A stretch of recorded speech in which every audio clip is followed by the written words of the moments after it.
Bien, buenas tardes a todos. Hay una serie de iniciativas que todos conocemos para modificar el Código Civil. Básicamente lo que se pretende es unificar el Código Civil y el Código de Comercio. Yo creo que soy el único que se ha manifestado en contra de esa propuesta legislativa. Hay más o menos dos proyectos andando. Entiendo que uno es de la Universidad Santiago de Cali, otro está promovido por la Universidad Nacional de Colombia, por profesores míos y discípulos míos en la Universidad Nacional. El tema es enorme. Básicamente lo primero que puedo decir es eso. La profesora Olenka sabe que yo le había dicho que este año entregaba un libro sobre el tema, pero al final terminé entregando dos artículos muy concretos sobre la protección de datos y la igualdad y el negocio jurídico, que ya creo que solamente el tema del negocio jurídico es un tema demasiado dispendioso y enorme como para trabajar en una reforma al Código Civil. Entonces, de manera muy puntual, más que una conferencia de dogmática, esta conferencia se nos vuelve un poco una conferencia de técnica legislativa, y lo que quiero decir es muy concreto para evitar el tema de entrar en minucias. Entonces la estructura de la presentación está en la diapositiva que está al frente. Haré unas precisiones, daré unos principios de técnica legislativa. Me referiré a las finalidades perseguidas por el legislador con estas dos propuestas que surgen de la academia. Hablaré de los paradigmas comportamentales, que es un tema de pura técnica legislativa. Hablaré concretamente del proyecto Valencia SEA y luego del derecho comparado. Bien, la primera precisión que quisiera hacer es que, nos dicen, mire, el código ya está muy viejo. Incluso fui bastante generoso, dije, mire, el código no lo tengamos desde la ley 57 de 1887, incluso seamos más abarcadores. El primer Estado soberano que acoge, el Código Civil chileno de Andrés Bello es el Estado soberano de Santander en 1858. Eso nos daría una vigencia de 161 años. Entonces uno diría, mire, si es necesario cambiarlo, la sociedad cambia, los códigos tienen que ser reformados, las formas en las que los seres humanos se relacionan se modifican, parece urgente modificar el código. Quiero romper una serie de clichés, de prejuicios que todos tenemos en la cabeza. Pareciera que en esos 161 años no se ha modificado el Código Civil. Ese primer cliché es el más duro de romper, pero es el más obvio. El Código Civil es, de todos los códigos que rigen en el país, es el más modificado. Tenemos mal contadas 176 leyes que han modificado el Código Civil. Entonces, de alguna manera, se rompe esa noción de que el código está muy viejo y hay que reformarlo. Conté las leyes más importantes, en este proceso investigativo conté las leyes más importantes. Hay una serie de decretos de familia, sobre todo de parte general y personas que no tuve en cuenta. Las leyes que reforman el código desde la misma ley 95 de 1890 hasta nuestros días son prolijas. Son muchísimas, son leyes que hasta donde hemos realizado el trabajo están muy bien hechas en los primeros 70 años, o sea, hasta 1950. Usted encuentra leyes muy bien diseñadas, o sea, donde se cumple ese principio del derecho romano de que el legislador se presume sabio. Creo que ahí uno queda maravillado, o sea, con la técnica legislativa, con la redacción, con la corrección idiomática, con la sintaxis, con, la forma persuasiva y disuasiva en la cual el legislador presenta sus propuestas. Sin embargo, a continuación en estos foros viene el siguiente pero. Mira, hay una parte pétrea del código, que son los 3 libros de bienes, obligaciones y contratos. Yo diría que tampoco es que sean tan pétreos. O sea, muchos profesores de familia me dicen, mire, lo que está reformado es familia y parte general y personas. La ley 1996 salió hace 3 semanas en agosto, 4 semanas.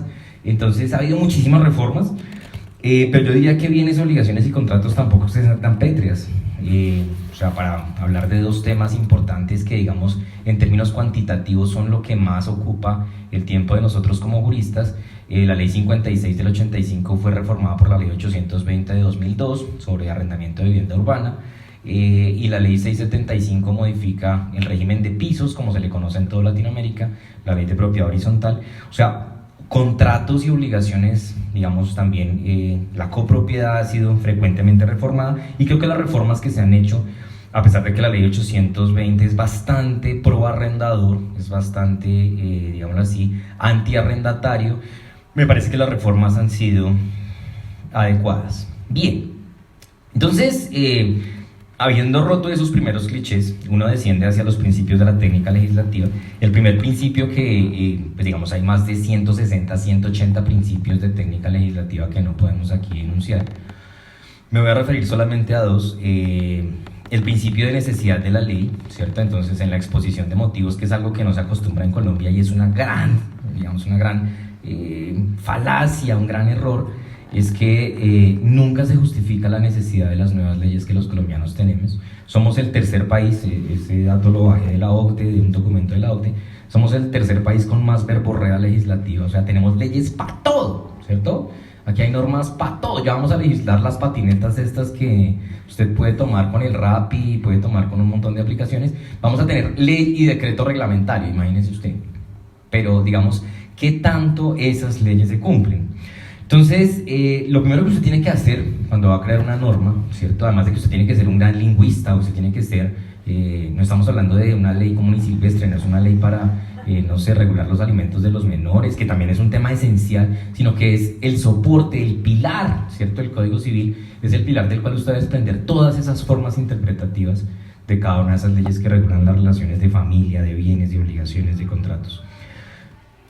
La pregunta que usted se hace es, ¿esta ley es necesaria? O sea, ¿este nuevo código es necesario? Y si la respuesta no es absolutamente necesario, en esto los alemanes son muy juiciosos, ustedes saben que mi formación es alemana, el Bundestag, o sea, la Cámara Alta del Parlamento, se da un trabajo de meses, incluso de años, ¿cierto?, en la agenda legislativa diciendo, la ley es absolutamente necesaria. Y si no lo es, pues entonces la ley tiene que ser, básicamente se archiva el proyecto de ley porque no es necesaria, y en esa medida no se va a obtener un significativo cambio social, y por lo mismo la ley no se le puede básicamente dar trámite. Bien, el segundo principio, pues que es muy importante en una época de leyes, en una época de la sofisticación de las relaciones sociales que tenemos, el Bitcoin, las aplicaciones, usted ya prácticamente contrata sobre su celular, entonces el principio es el de la unidad de materia y la exclusividad de la misma.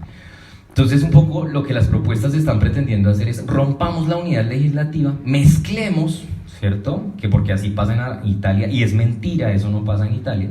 Digamos allá dicen, en Italia hay un código de derecho privado italiano que unifica el código civil y el código de comercio, eso es una gran mentira. El artículo 2060 del código italiano, me corregirá la profesora Olenka, de lo que habla es di lavoro, del trabajo, y después, más adelante sí, o sea, casi 500 artículos más tarde, empieza a hablar del derecho de empresa, pero hay un montón de leyes, o sea, el Código de Derecho Privado Italiano es un núcleo alrededor del cual giran un montón de satélites, o sea, después de 1942, bajo el gobierno de Benito Mussolini, lo que se hizo fue, digamos, antitécnico, porque Italia tiene un montón de legislación mercantil, un montón de legislación laboral, un montón de legislación, con el respeto del profesor italiano que está acá, un montón de legislación en sociedades que el Tribunal de Casación italiano tiene que, digamos, estar recurriendo permanentemente a esas otras legislaciones para poder aplicar la ley mercantil y la ley laboral y la ley empresarial, lo cual es ciertamente antitécnico, con todo el respeto del legislador italiano. Bien, por último, la legitimidad, ¿no? Entonces, el código de Bello es muy legítimo, básicamente porque no se lo impuso ninguna facción política a otra, como incluso en Colombia pasó con las mismas constituciones, y su peso histórico trasciende la discusión política actual. Entonces, digamos, la ley 791, la ley 793 son leyes absolutamente ilegítimas, son leyes que usted incluso llama ley Álvaro Uribe Vélez, porque ustedes saben que ha habido una cantidad de desplazamiento forzado en Colombia. La ley 791 lo que hace, como todos sabemos, es reducir los términos de prescripción de 20 a 10 años y de 10 a 5. Esto se lo digo a mis estudiantes en obligaciones, digamos, yo no le puse a la ley así ni más faltaba, es el Polo Democrático Alternativo el que ha llamado así estas leyes. La ley 793 elimina todos los beneficios laborales. Entonces, digamos, son leyes que, aunque se presume su constitucionalidad, se presume su legitimidad, pues son claramente legítimas, porque todos sabemos cuál era el plan de gobierno del señor Álvaro Uribe Vélez. Para poner dos ejemplos puntuales, usted podría hacer exactamente el mismo ejercicio con los gobiernos de ahí para atrás, y digamos encontraría un alto grado de ilegitimidad política a la hora de legislar ciertas cosas en el Congreso. He tomado esos dos ejemplos sin ningún ánimo, por supuesto, ni más faltaba, y no se trata de hacer propaganda política en la ponencia. Bien, entonces digamos, no se cumple con esos principios de técnica legislativa, ni la necesidad, ni la legitimidad, y tampoco la unidad de materia. ¿Qué es lo que se quiere reformar? O sea, estas comisiones, ¿qué buscan? Entonces, lo que buscan es unificar el Código Civil con el Código de Comercio. Ya lo dijimos, ¿no? Una razón histórica es Italia, pero digamos eso no es tan cierto. Digamos, el Código Civil italiano, expedido bajo el régimen de Benito Mussolini, lo que trataba de darle era un alcance legislativo a la Constitución escrita en 1949 por los gringos, básicamente, a cuatro manos con Benito una vez se pierde la guerra. Y digamos, una razón reciente es Argentina. Digamos, el único antecedente juicioso es Argentina, porque efectivamente sí pasa eso en Argentina, se unifican los dos códigos civil y comercial. Pero digamos, para resumir el cuento, o sea, ya tengo más de 300 páginas escritas en borrador, por supuesto, pero para resumir el cuento, son dos excepciones que han visto muchas dificultades. Ya hablamos, ya nos referimos a Italia, donde el Tribunal de Casación tiene que empezar en su argumentación, o sea, tiene una carga argumental adicional que es justificar, esto es un acto laboral, esto es un acto comercial, esto es un acto empresarial o esto es un acto civil. Cuando, si usted tiene separados los códigos, pues se evita esa carga argumental adicional. Entonces, estas son dos excepciones que han visto muchas dificultades. Ustedes saben que el Código argentino ya quiere ser reformado, hay un proyecto de septiembre de 2018, no puse la carta porque me pareció extensa y compleja, pero pues hay una comisión de juristas muy juiciosos, profesores de Derecho en toda la República Argentina, que dicen, muy lindo el nuevo código de la profesora Kemmelmacher, muy querido, muy chévere, pero se incurrió en ciertas imprecisiones. Entonces, digamos, también quiero llamar la atención sobre eso. Reformar el Código Civil abriría una serie de cascadas de innovaciones legislativas ciertamente peligrosas. Entonces, digamos, no creo que sea ni lo más prudente, ni lo más técnico, ni lo más legítimo. Bien. Un poco los otros vainazos que me echan es que usted es un retardatario, usted dicta derecho romano, usted vive en el siglo V antes de Cristo, usted mató a Jesucristo, usted quiere ser Poncio Pilatos. No, mentira, no me han dicho eso, pero digamos, es un poco la dinámica que se establece. Sí, digamos, lo que tenemos que admitir es que el derecho civil es el derecho romano vivo. Para resumir mucho el cuento, no podemos entender Roma como un imperio absurdo, sino que el derecho romano aglutina el derecho más sensato y más razonado y proporcionado de la antigüedad. Para citar a un italiano,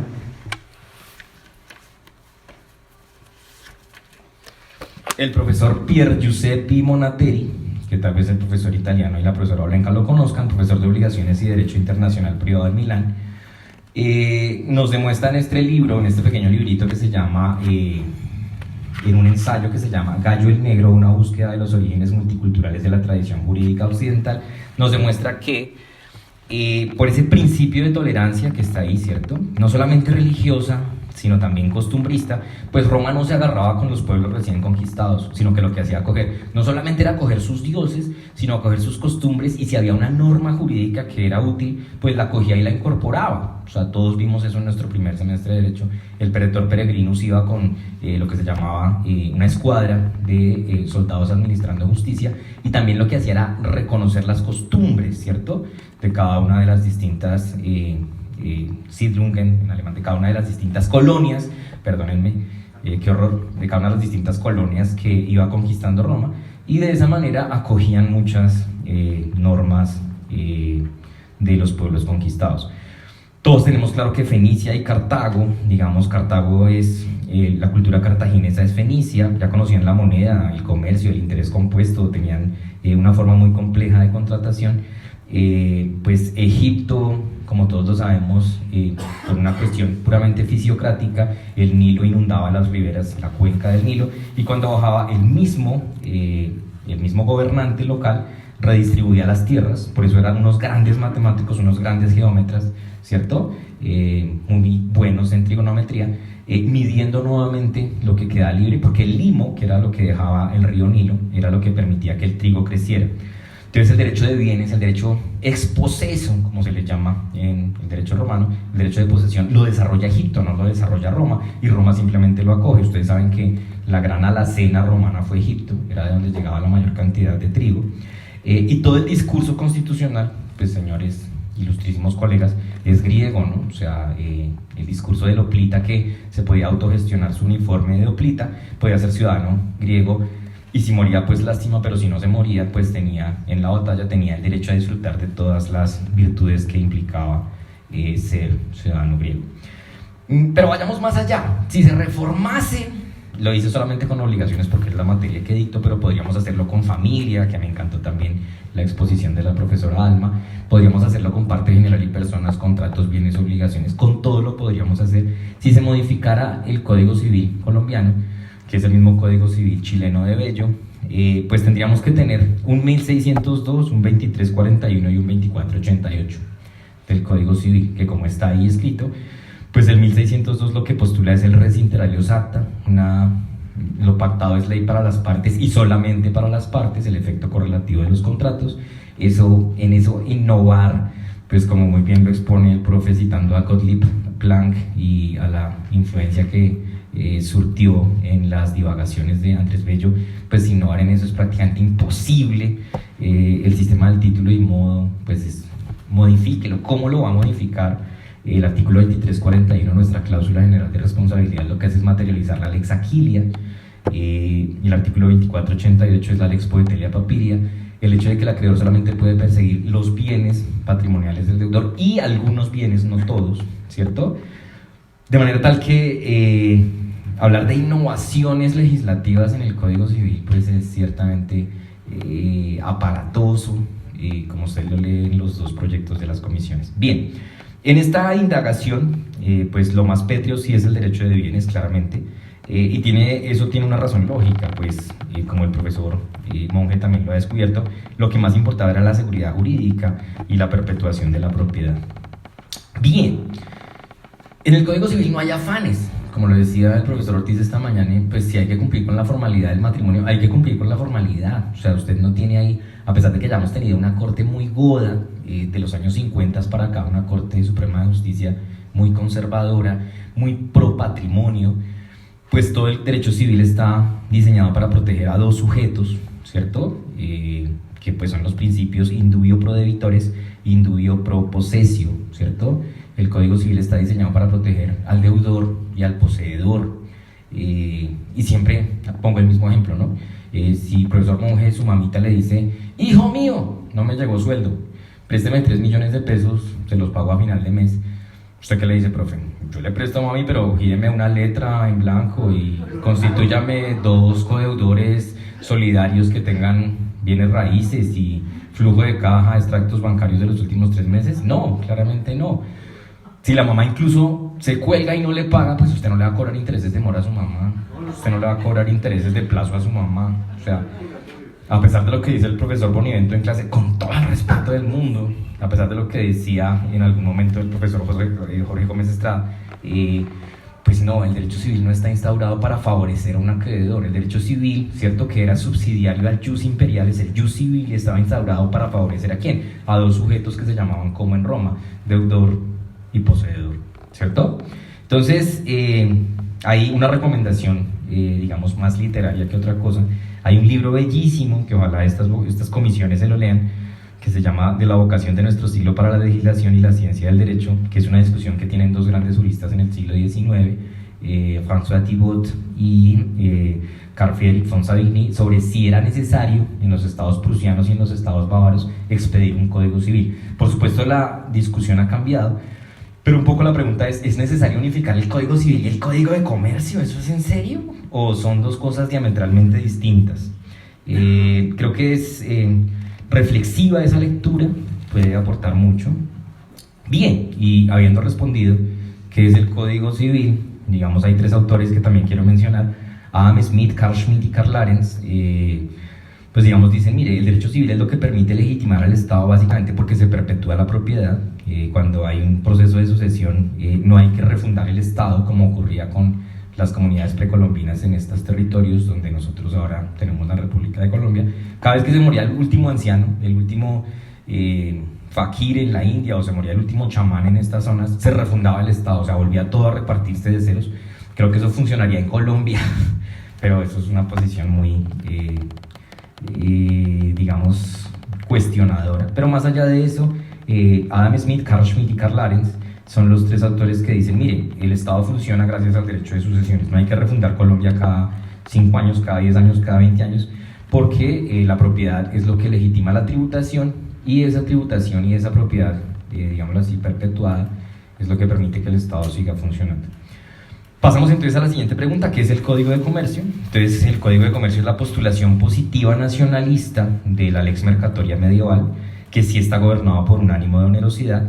Es un derecho expedito, o sea, si el matrimonio, si el notario se enfermó para casar a los dos señores, hombre y mujer, hombre o mujer, no hay problema, toca esperarse. Lo que necesita el Código Civil, el derecho civil, es seguridad jurídica. Ese formalismo lo que hace es, como le decía mi gran profesor Francisco Hugo Márquez Montoya, la seguridad jurídica depende del formalismo, y si el formalismo es necesario, pues no importa. Si necesitamos 3 días para que se suscriba, se corra la escritura en la notaría, nos tomamos los 3 días, los 5 días, porque estamos hablando de la propiedad inmobiliaria particular, que lo que necesita es que seguridad jurídica. El comerciante no necesita eso, el comerciante necesita celeridad, correr, un tráfico expedito, y entonces ahí surgen dos, digámoslo así, dos concepciones filosóficas distintas. Algo que hay que aclarar, y me vuelvo a remitir a Monateri, es los romanos conocían un derecho mercantil, pero ojo, era un derecho de esclavos, ¿no? En Roma el trabajo estaba proscrito para los ciudadanos, para los patricios y para los plebeyos, y para los colonos adoptados, que adoptaban la ciudadanía romana. Quienes trabajaban eran los esclavos. Entonces, pues digamos, Monateri también es una lectura súper recomendada para estas comisiones. Y nos referimos entonces ahora en técnica legislativa a los paradigmas comportamentales. Hay un libro maravilloso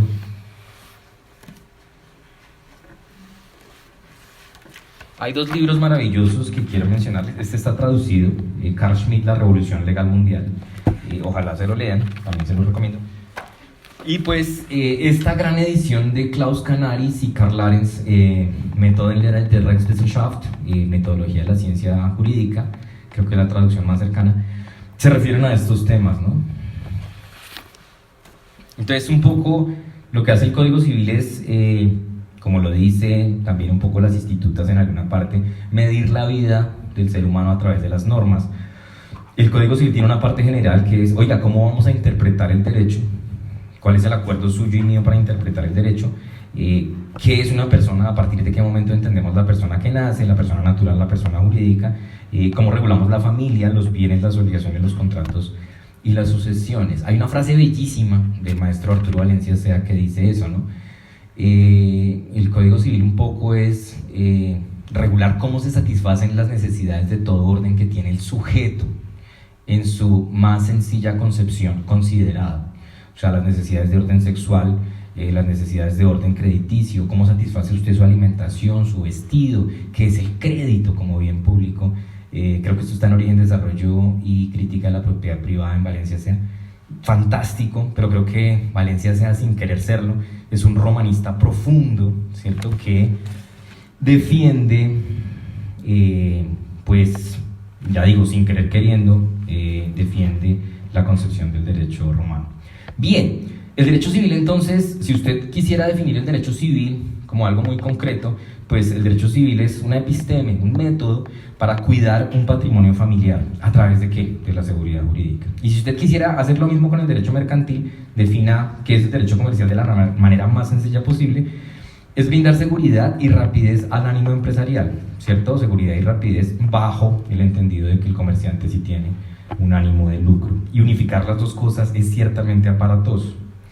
Entonces aquí me refiero a las modas incómodas, son modas incómodas, ¿no?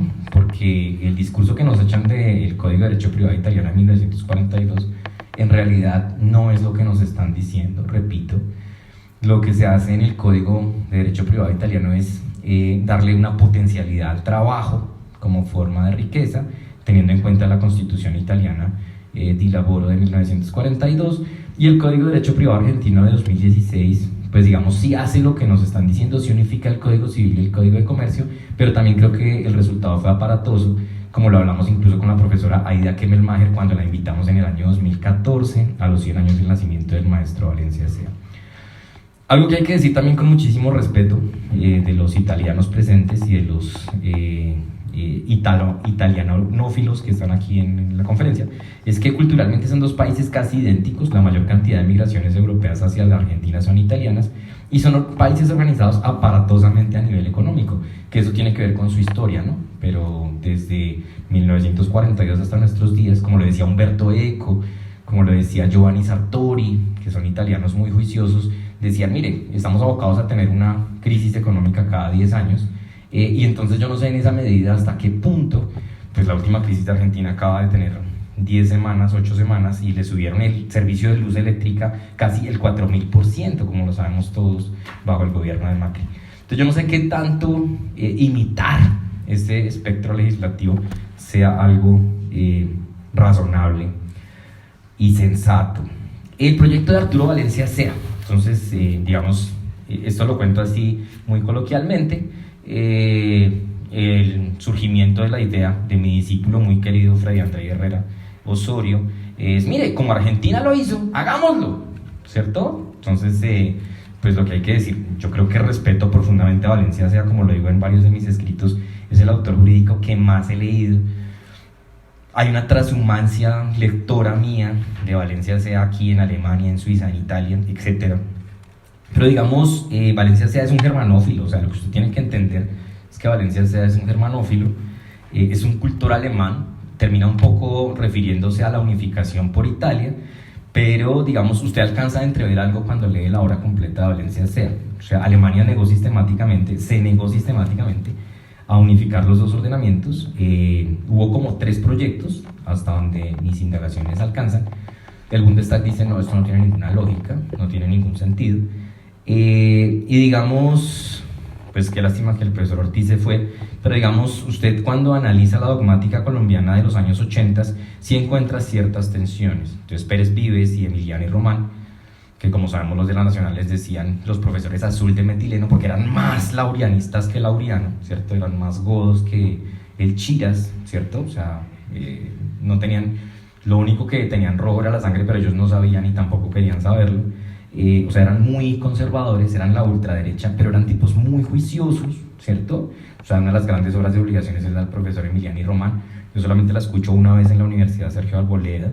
Y por el otro lado usted tenía, pues digamos, al grueso espectro de la Nacional, a la cabeza del profesor Valencia Sea, Enrique J. González, etcétera, etcétera, que era la izquierda culta, académica del país, y siempre existió una especie de, digámoslo así, confrontación legislativa. Todos sabemos que Pérez Vives es el presidente de la Comisión del Código de Comercio, un código fantástico, esto no lo digo yo, la Comisión INTAL de la CEPAL, de la Comisión Económica para la América Latina, cuando empiezan a trabajar el proyecto INTAL dicen, mire, el mejor código de comercio es el de Álvaro Pérez Vives, nada que hacer, lo dice incluso literalmente desconociendo a los otros 4 miembros de la comisión, profesor Daniel Manrique Guzmán, etc.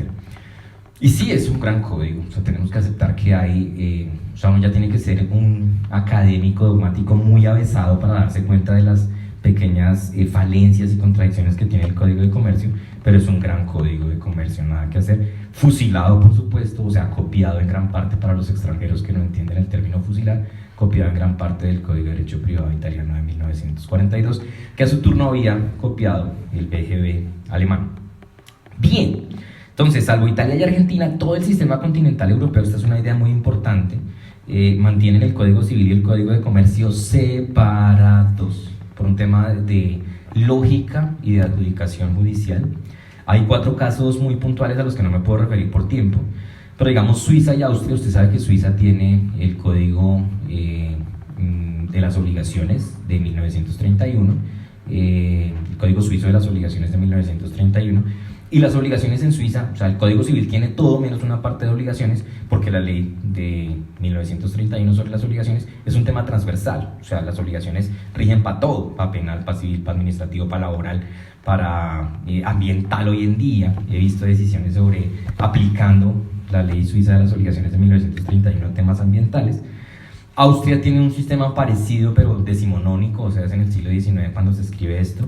Y Japón y Turquía, como sabemos, pues los alemanes dicen que el Código Civil japonés potencializa el BGB y los turcos vuelven también, digamos, el Código Civil alemán que copian, lo vuelven el centro de toda su legislación y su aplicación jurídica.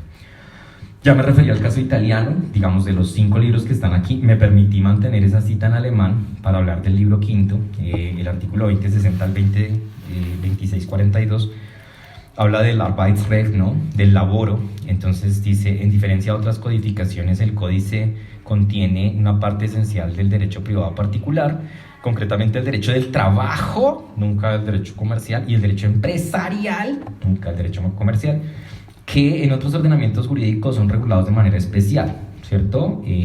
Así en el derecho alemán o en el derecho austriaco existe un código empresarial o un código de comercio. Sin embargo, esa parte, esto es muy importante, esta es la frase que quiero que ojalá todas las comisiones se lleven, sin embargo, esta parte contiene un núcleo mínimo, ¿cierto?, de las prescripciones relevantes para resolver cualquier clase de asunto laboral, comercial, etcétera, etcétera, etcétera. Empresarial. Entonces, ojo, no nos dejemos llevar por los cantos de sirena fantásticos que nos dicen esto es la solución fantástica. No, en el Código de Derecho Privado italiano eso es un problema. Aquí está el profesor italiano y la profesora Olenka que me rebatirán cuando termine esta corta intervención. Las dificultades aplicativas del caso italiano son muchas, ya lo dijimos, hay una sobreexpedición legislativa en derecho de sociedades, empresarial, mercantil, laboral, y hay problemas adjudicativos en la clase de acto. O sea, una primera carga argumental del juez es decidir qué clase de acto es la que se va a fallar. Bueno, y para resumir de nuevo por el tiempo corto que tengo, hay varios escenarios. ¿Qué pasa si se logra? Pues si se logra unificar el Código Civil y el Código de Comercio, pues con pena en el alma tengo que decírselo a mis maestros y a mi querido amigo Freddy Herrera, es una posición trasnochada en una sociedad bastante convulsionada. Vivimos en una explosión legislativa, o sea, siendo muy hegelianos y hablando del zeitgeist, del espíritu, del tiempo y de la época, pues hombre, Argentina e Italia no tienen guerrilla. Ya, un solo dato, Argentina y la última guerrilla que Italia conoció fue por allá en el 350 después de Cristo, San Agustín se refiere a ella, pare de contar. Argentina es una sociedad absolutamente homogénea, en cambio Colombia, pues siempre hemos hablado de las 5 Colombias o de las 7 Colombias, porque el Pacífico, pues del Baudó para arriba y del Baudó para abajo son dos cosas distintas. Entonces, pues no sé. Segundo, el ámbito político espaciotemporal, para citar a Gottlieb Planck, que también era un gran seguidor de Gottlieb, o sea, su tatarabuelo que lo citó aquí el profesor Monge hoy, pues Gottlieb Planck había dictado todas las materias del derecho civil y fue el presidente de la comisión redactora del BGB, o sea, dictó parte general y personas, bienes, obligaciones, contratos, familias, sucesiones, comercial, ¿cierto? Pues esto suena doloroso decirlo, pero nuestro presidente del Congreso, el doctor Macías, tenía tercero de primaria. Tercero de primaria. O sea, si usted tiene un presidente del Congreso que tiene tercero de primaria y quiere reformar, recordemos que por maravillas que haga la comisión redactora, pues el código tiene que pasar por el Congreso. Y pues ahí ya sabemos todos lo que pasa, pero pues solamente quiero llamar la atención sobre un dato. El doctor Macías tenía tercero de primaria. Nos dijo en una entrevista con la señora horrorosa Vicky Dávila que convalidó el bachillerato en el ICFES. Entonces saque usted sus conclusiones. Bien. Y sobre todo las tensiones entre dos partidos que todos conocemos, el Centro Democrático y el Polo Democrático. Yo creo que estamos en unos tiempos muy convulsos, muy aciagos como para reformar el Código Civil colombiano. Lo más relevante hoy en día, si se logra, en todo caso, es el consumo, el derecho de las TICs, el derecho bursátil y transaccional, el derecho societario. Entonces creo que si se logra, pues no hicimos mucho. Las relaciones business to consume o B2C es un derecho que debe ser absolutamente robusto, intuitivo, defendiendo al consumidor, ¿cierto? Entonces, pues me han dicho en estas discusiones en Bogotá, en Cali, en todo lado, ay, pero entonces hagamos una cosa, metamos consumo. Entonces el profesor Freddy Herrera dijo, metamos consumo, y mandó un correo larguísimo a todos los que trabajamos en eso. Entonces, si usted mete consumo, que fue lo que pasó con el BGB, o sea, yo no estoy aquí hablando de carreta, no, el BGB no lo trae. Metieron el consumo, o sea, la directiva europea la trasplantan al BGB, y pues lo que pasó fue que se comercializó el derecho civil y se ralentizó el derecho mercantil, o sea, el peor efecto posible que usted se pueda imaginar. Y si no metemos consumo, pues si no se mete consumo, que es lo más importante, ya le digo, hoy en día usted hace mercado por el celular, ¿o no? Usted hace todo por el celular. Y si no lo metemos, pues la reforma se torna, primero que todo, asincrónica temporalmente, y segundo, pues significativamente inane. O sea, no sirvió como para mucho. Y entonces ustedes me dirán, pero usted es un odioso, usted vive en el siglo V antes de Cristo, usted solamente dicta el derecho romano.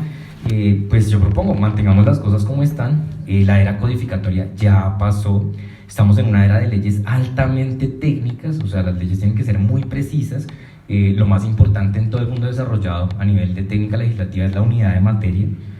Y algo que quiero decir que, digamos, me doy el lujo de decirlo porque me provoca cierta urticaria, la solución a todos los problemas no es refundar la patria.